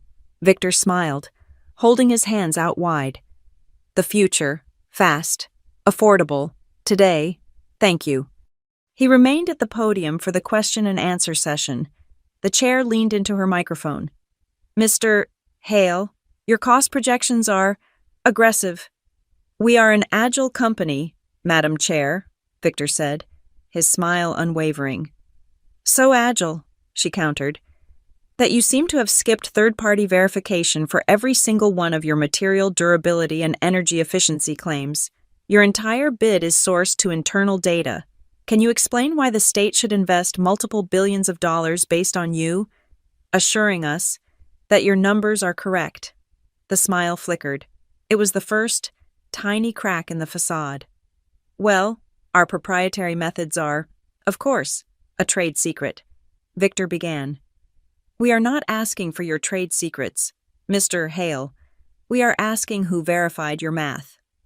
"Our internal auditing team is the best in the business," he said, puffing his chest. "So, no one," the chair stated. It was not a question. It was a verdict. Another commissioner, the engineer, jumped in. "On page 240, your sea level rise projections, you are using the state minimums from a decade ago. We all know those are obsolete. Are you unaware of the new climate modeling?" Victor looked lost. He glanced back at his team. He looked at Marla Hale, the CFO, stood up. She looked flustered, her hands visibly trembling as she shuffled papers. Our models," she stammered, her voice thin. "Our models are based on the allocated budget. We believe they are sufficient." "Sufficient, Ms. Hale," the engineer cut in. his voice dripping with contempt. "The ocean does not care about your budget. You are proposing a concrete seawall that will be underwater in 20 years. This was not a QA. This was a dissection. It was brutal. And in the back of the room, the whispers began. The press, sensing the disaster, were texting furiously. A local reporter who had covered Graham's career, who had covered Jasper's trial, put it together. I could not hear the words, but I could feel the vibration of the realization spreading through the room. Lopez. Hale. Is that Victor Hale, Graham Whitlock's brother? Wait, that's his daughter, his abandoned daughter. My phone, on the table in front of me, began to vibrate silently, the screen lighting up with notifications. I did not move. I kept my face a perfect mask of neutral, professional interest. I was merely an observer. Inside, my heart was hammering, not with fear, with something else. The cold, steady pulse of the 13-year-old girl in the fog. But this time, she was not the one who was cold and alone. They were failing. They were being exposed, piece by piece, in a sterile room, under harsh lights, by their own incompetence. Their cheap note, their quick escape, had finally caught up to them. The siege lasted for 2 agonizing hours. Victor's salesman composure melted. Marla had stopped trying to answer. They were exposed. They had built their entire company on a lie, on a foundation of speed overall, and it was crumbling under the first application of serious pressure. Finally, the chair had enough. "Thank you. Crestline, the commission has a great deal to consider." She stood, a clear dismissal. "A final decision will be announced at the public hearing, 1 week from today." The room erupted. The press swarmed the stage. But not for me. They rushed past me, a wave of microphones and cameras, engulfing Victor and Marla. "Mr. Hale, why is your data unverified?" "Ms. Hale, is it true? Your competitor is your daughter?" "Mrs. Hale, did you abandon Harper Lopez in Redwood Harbor?" My team and I stood. We packed our laptops. We moved as a single, silent unit toward the exit. Through the chaos, I saw him, Victor. He was trapped in a cage of his own making, the flashing lights of the cameras reflecting off the panic and sweat on his face. His polished mask was gone. He looked desperate. He looked, for the first time, old. He turned his head, his eyes frantic, and he found me. He locked his gaze on mine, over the shoulders of the shouting reporters. It was not a look of anger. It was an appeal, a desperate, silent plea from the man who shared my blood. "Help me. Stop this. Say something. Family." I looked straight through him. I did not slow my stride. I did not blink. He was a stranger. He was a competitor who had just lost. I walked past him, my team at my side. We reached the bank of elevators. The silver doors opened. We stepped inside. As the doors slid shut, I caught my reflection in the polished steel. My hair was perfect. My suit was sharp. My eyes were clear and cold. I was not the child on the curb. I was not the girl by the refrigerator. I was the woman who had just presented the verifiable truth. The doors closed, sealing me in, sealing them out. My phone was vibrating so hard it was buzzing on the steel railing. The whole city was talking. The hashtag #MonterraBid was now trending with a new, far more brutal one. The elevator doors slid shut with a pneumatic hiss, and the chaos of the press corps vanished. But the silence inside the steel cab was louder. My phone was not vibrating. It was convulsing against the railing. A frantic, trapped bird. By the time I reached the ground floor lobby, the story was not just breaking. It was the only story in the state. It had taken less than an hour. The disaster of the Crestline presentation was the spark. But someone had been waiting with a barrel of gasoline. An anonymous, verified email was sent from a burner account named Crestline Truth to the chief investigative reporter at the Montera Ledger. It was not a rumor. It was a package. It contained a scanned copy of a separation agreement for a former Crestline employee, dated 15 years prior. It included a non-disclosure agreement and, most damningly, a family relocation bonus paid out to Victor and Marla Hale. The address listed for the employee's previous assignment, Redwood Harbor, the reporter, the same one who had covered Jasper's trial and knew my history with Graham, did not need a confirmation. He had the paper trail. The Montera Ledger digital edition dropped at 8 p.m. that night. I was in my apartment, staring at the lights of the bay, when Maya texted me the link. The headline was a digital guillotine. The Hale family's foundation was success traded for a child. They juxtaposed two images. On the left, the polished, silver-haired corporate headshots of Victor and Marla Hale. On the right, a bleak, grainy photograph of the crumbling Old Quarry bus stop. The fog thick, the sign barely legible. The article was brutal. It laid out the timeline, the relocation bonus, the new life, the abandoned child. It reprinted the key line from the Crestline presentation, speed overall. The public reaction was not just anger, it was a visceral, binary judgment. The complex, boring details of concrete tensile strength and carbon data were instantly fused with the simple, brutal story of the empty refrigerator and the note. They were liars. They had lied about everything. By 9 a.m. the next morning, the financial contagion began. Crestline's primary suppliers, the ones providing their cheap, fast-build materials, began issuing public statements. They were pausing negotiations and reviewing their partnerships pending the outcome of the bid. They were not concerned with morality. They were terrified of the brand contamination. My office became a fortress. My communications director looked pale. "Harper, we have over 200 media requests in the last 3 hours. The national morning shows are offering to fly crews out. Oprah's office called. They all want your story." I looked at her, my resolve cold and absolute. "We are not giving them one." I instructed her to issue a single, unified statement. It was posted to the Whitlock Urban Works corporate site and all social channels. It was exactly 45 words long. Whitlock Urban Works is focused on the Montera Echo City bid. We stand by our independently verified data. We are committed to delivering a project built on integrity, transparency, and sustainable truth. That was all. I did not have to confirm the past. The world was screaming it for me. I did not have to attack my competitors. They were self-destructing. My professional silence on the personal matter was interpreted as strength. I was the CEO, focused on the work, while they were consumed by the firestorm of their own creation. The real damage, however, was not on social media. It was in the stock market. The Speed Overall business model was built on high-risk leverage. It needed constant forward momentum. The second it stopped, it collapsed.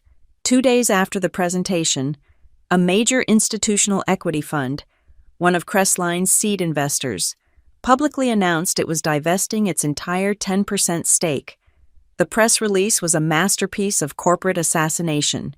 It cited new information regarding serious concerns over corporate governance and a lack of verifiable third-party data auditing. The message was clear. The abandonment story was the why. The fake data was the how. Investors, who had ignored the boring technical data a week ago, were now demanding answers. Why was all the data self-audited? Where were the independent certifications? The Commission, moving to protect itself from the political fallout, issued a public directive. Both Whitlock and Crestline were required to submit supplemental documentation, including all third-party sustainable certifications. Within 24 hours, it was a test, a public execution disguised as a paperwork request. My team was ready.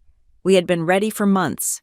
Within 3 hours, we had delivered 12 bound volumes of notarized, cross-referenced data, including the full, unedited Green Core Labs audit, to the Commission's mild office. Crestline delivered nothing. The rumors began to fly. Marla Hale had vanished. She had not been seen in public since she fled the presentation hall. A spokesperson claimed she was on a pre-scheduled medical leave. My internal analysts, however, monitoring their credit lines, painted a different picture. Their primary lender, spooked by the media storm and the investor sell-off, had called in their high-risk loans. Crestline was not just in trouble, it was insolvent. Victor Hale, desperate and alone, did the only thing he could. He called a press conference. He stood on the steps of the Crestline headquarters, a building I noted already had a "for lease" sign posted on its upper floors.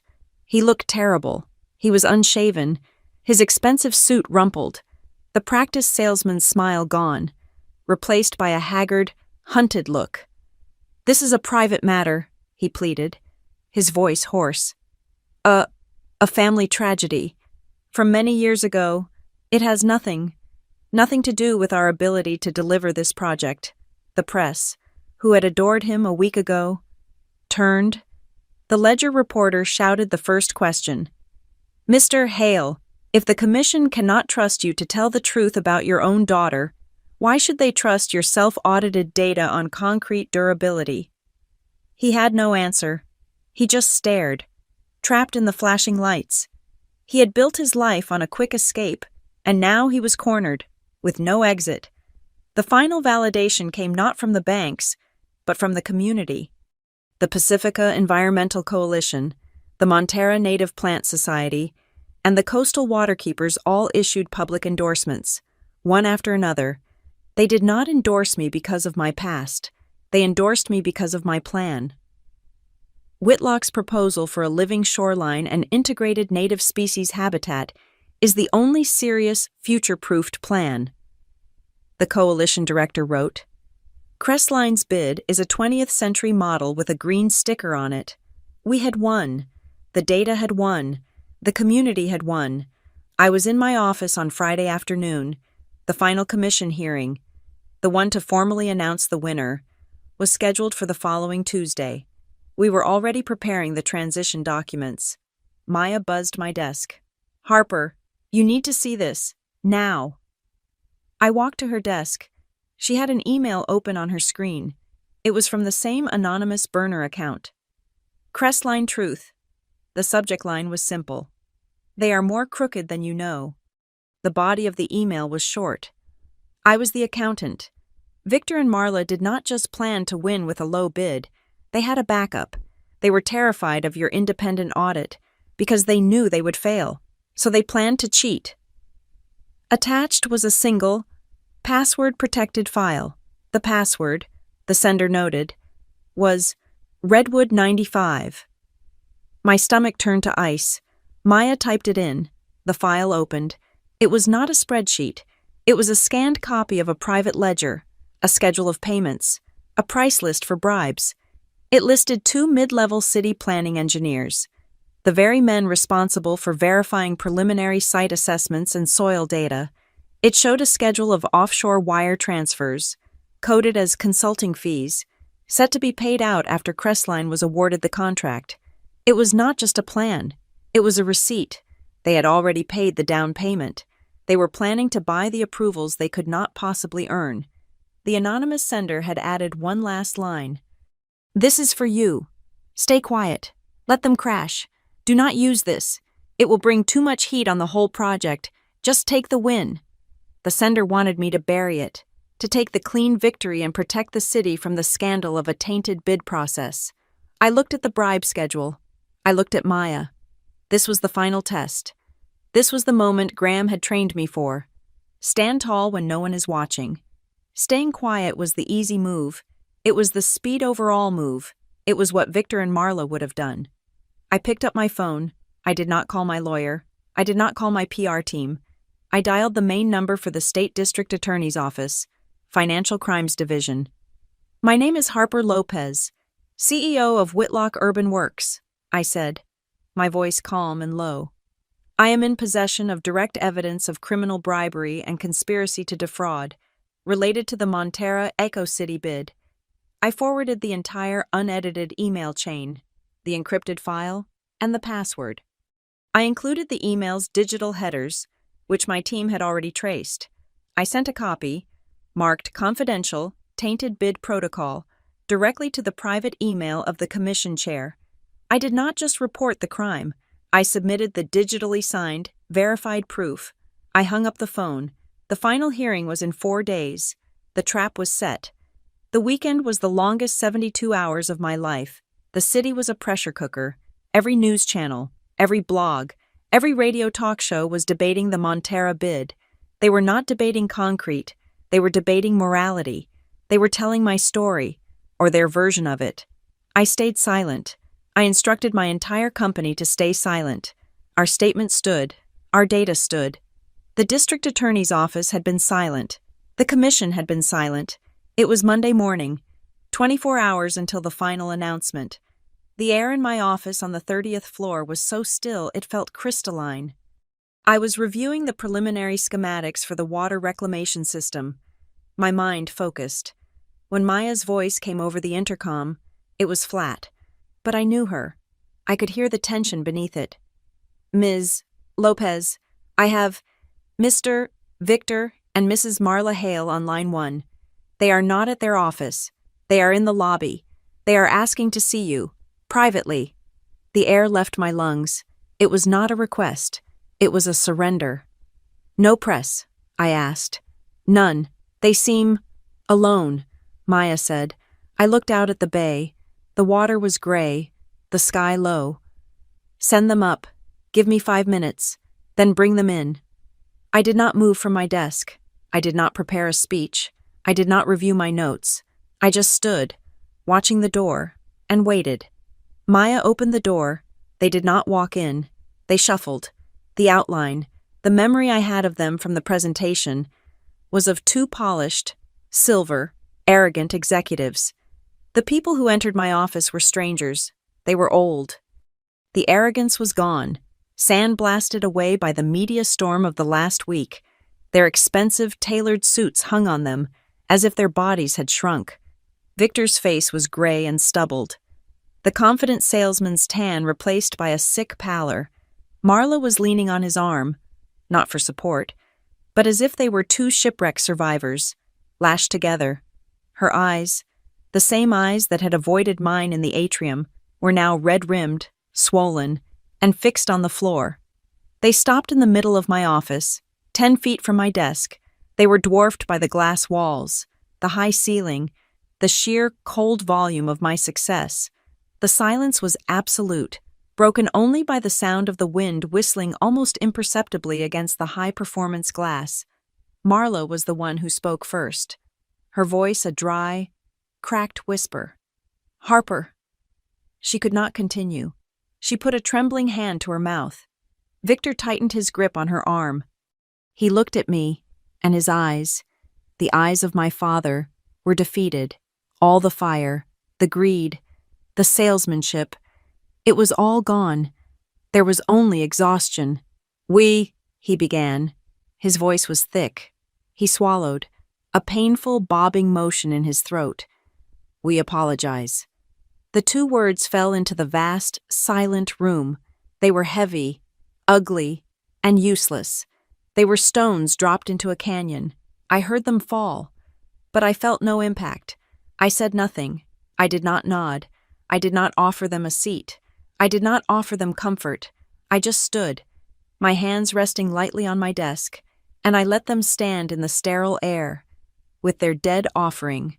Victor, mistaking my silence for a different kind of power, stumbled on. This was the speech they had rehearsed. This was the one they had told themselves for 15 years. We were young, he said, his voice gaining a desperate, pleading momentum. We had nothing. You do not know what it was like, Redwood Harbor. It was a trap. We were poor. The kind of poor that gets in your bones. Marla, finding her voice, chimed in, her gaze still on the carpet. We just wanted a new start. We saw a chance. Our one chance. And we had to take it. We had to run. We truly thought. She looked up, her eyes swimming. We thought we were leaving you to a better future, that someone, that the system, would find you, that it would be better than us. The lie, the old, miserable, self-serving lie, the excuse that had let them sleep at night for 15 years. My face remained unchanged. I did not raise my voice. I did not cry.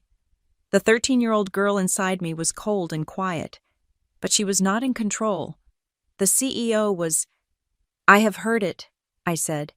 My voice was so calm, so flat. It startled them. It was not the voice of a wounded daughter. It was the voice of an auditor who had just found a fatal error in the books. "The words you are using are incorrect," I continued, stepping slowly from behind my desk. I was not attacking. I was clarifying. "You did not leave me to a better future. You left me in a damp house with a half carton of sour milk and the heel of a loaf of bread. You left me to wash my clothes in a cold basin. You left me at a bus stop in the fog, with 82 cents in my pocket. You did not leave. You abandoned. Let us be precise." Marla let out a small, strangled sob. "Harper, please, we made a mistake. A terrible." "A mistake," I repeated, "is a clerical error. It is a rounding error in a budget. What you did was a decision, a deliberate choice. You built your new life, your entire company. On that first act of speed overall, you cut your losses. I was the loss." I was standing in front of them now, close enough to smell the faint, sour scent of their fear. "I am not her," I said, my voice quiet, but carrying the weight of the steel in the walls. "You are not here to speak to that girl. She is not here. You are here, in my office, as the failing principals of Crestline Design Consortium, and as the CEO of Whitlock Urban Works. I am telling you that your story, your justification, it is insufficient." Marla reached out a trembling hand, not to touch me, but as if to ward off the words. "What do you want?" she whispered. Do you want forgiveness? We will beg. We will do anything." I almost laughed. It was not a sound of humor. It was a cold release of pressure. "Forgiveness. That is a private matter, and we have no private relationship. We are competitors, and you have lost." They looked confused. This was not the script. This was not the emotional, tearful reunion they had, perhaps, in some small, selfish part of their minds, hoped for. They began to turn. Defeated, they had played their last card, and it was useless. "One more thing," I said. I walked back to my desk. I did not pick up the bribery file. I picked up a simple, bound document, the one we had submitted to the commission. "This is the Montera Eco-City Contractors Code of Conduct," I said, my voice all business. "I am sure you received a copy, but I am not certain you read it." I held it out to Victor. His hand, shaking, took it. "Page 4, I said, as if correcting an apprentice. "Section B. All submitted data must be independently verified by an approved third party. Page 6, Section D. All community partnerships must be transparent. Page 9, Section F. Zero tolerance for graft, bribery, or undue influence." I tapped the page in his hand. "These are the rules. This is the truth. This is what you failed. This is why you are ruined. It has nothing to do with Redwood Harbor. It has to do with your refusal to do the work, your refusal to build something honest. You took the shortcut, just as you always have." I walked past them and opened the heavy oak door to my office. "If you have anything left to say, any confession, any apology, you can say it to the commission tomorrow, at the public hearing. That is the only forum that matters now. That is the only truth we all need." They moved past me. Two gray ghosts in a sunless room. Victor stopped in the doorway. He looked back at me, his face a ruin of regret. He opened his mouth. The word formed on his lips. "Daughter." I cut him off. My voice was not cruel. It was not angry. It was just final. "Goodbye, Mrs. Marla. Goodbye, Mr. Victor." I closed the door. The sound of the high-performance latch clicking into place was the loudest sound I had ever heard. I did not move.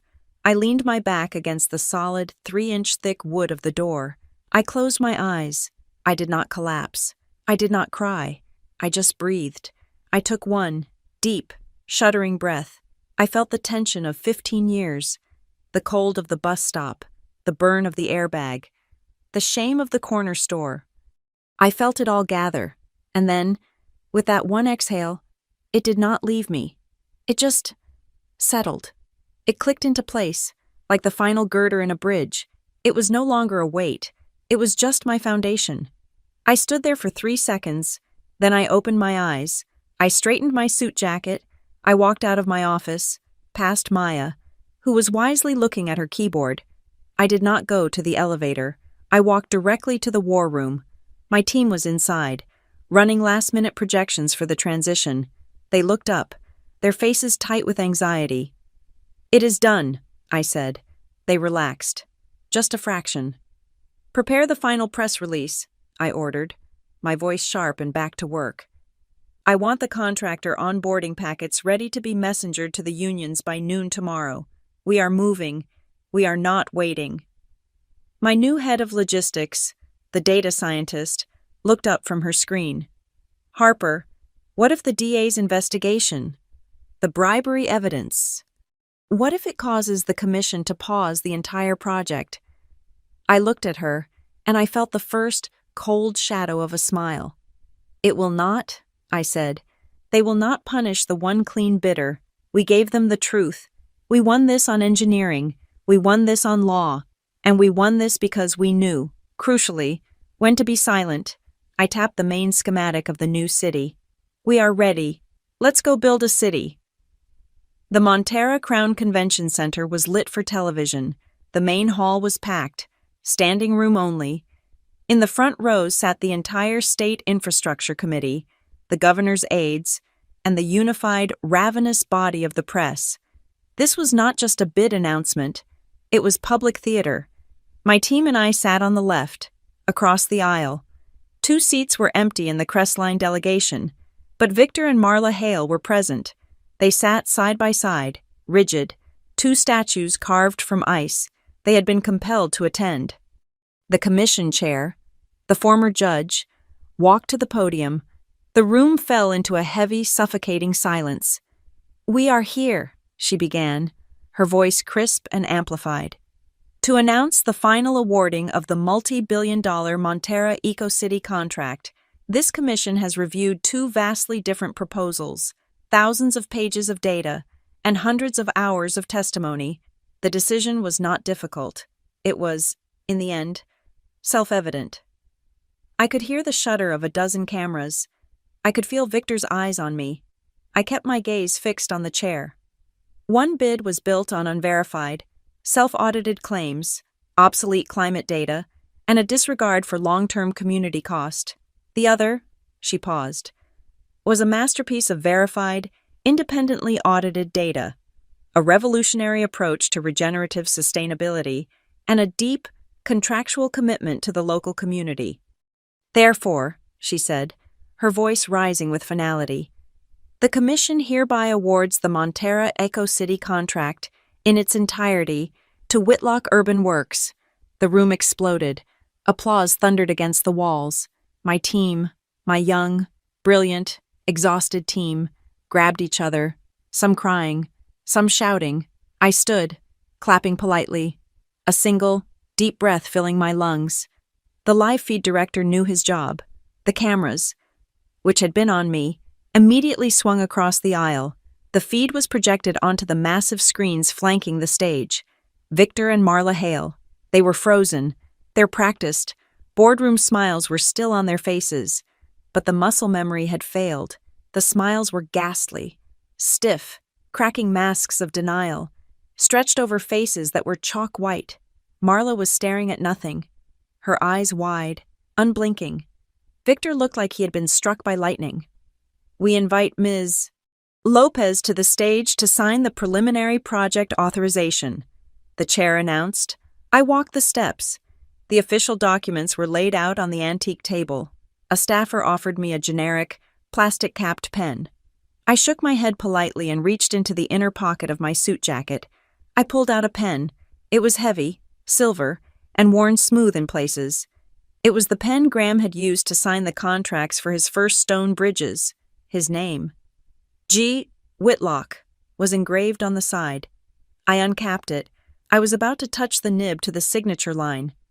"Before Ms. Lopez signs," A new voice cut through the applause. The State District Attorney's Office has a brief statement. The room did not just quiet down, it died. Every person froze. A man I did not recognize, wearing a severe, dark suit, stepped to a side podium. "Good morning," he said, his voice void of all emotion.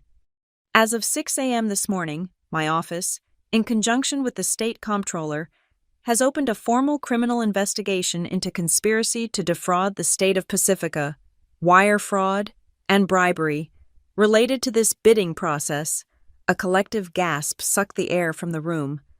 "Our investigation," the DA continued, his eyes scanning the press, "is focused on a number of contractors, primarily Crestline Design Consortium."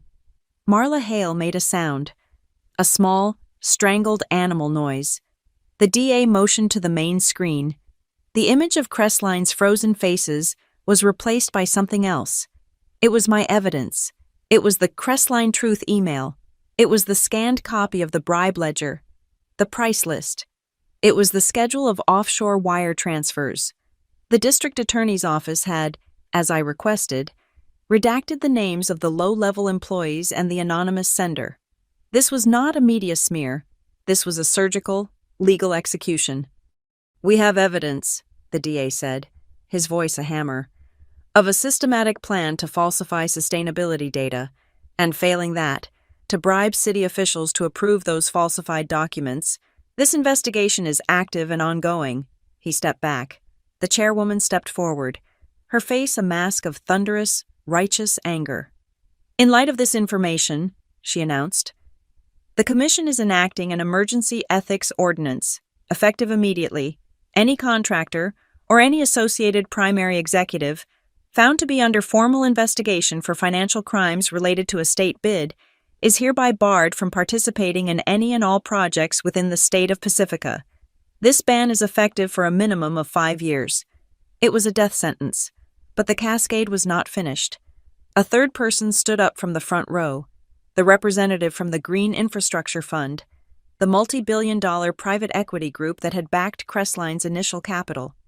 "Given the investigation into Crestline," the representative said, his voice amplified by a microphone passed to him by an aide, "and their clear failure to meet the ethical governance standards required by our charter, the fund is formally rescinding its line of credit. That preferred credit line is hereby transferred, in its entirety, to the winning bidder, Whitlock Urban Works, whose verified, transparent, and ethical proposal is a model for the future." It was over. In the span of 10 minutes, they had lost the contract. They were under criminal investigation. They were banned from doing business in the state, and they were bankrupt. Every camera, every microphone, every eye in the room turned to me. I was still standing at the signing table, Graham's pen in my hand.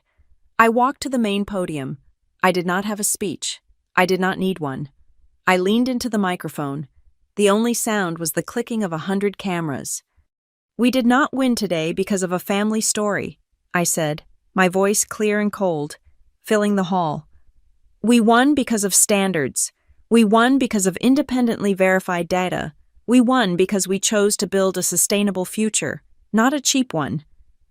I looked across the room, my gaze finding Victor.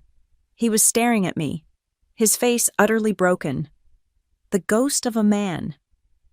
"Today," I said, my voice dropping, low and precise, "I am taking back everything they ever wanted, not with revenge, but with results, by doing the work, and by doing it right, from the very beginning."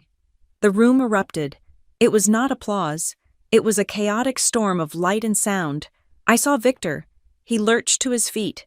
He took one step into the aisle, his hand half raised, his mouth open, not in anger, but in a final, broken, desperate reflex. He was not trying to attack me. He was trying to reach me. He never made it. 2 event security officers, moving with polite, practiced efficiency, stepped in front of him. They did not touch him. They were just a polite, immovable wall.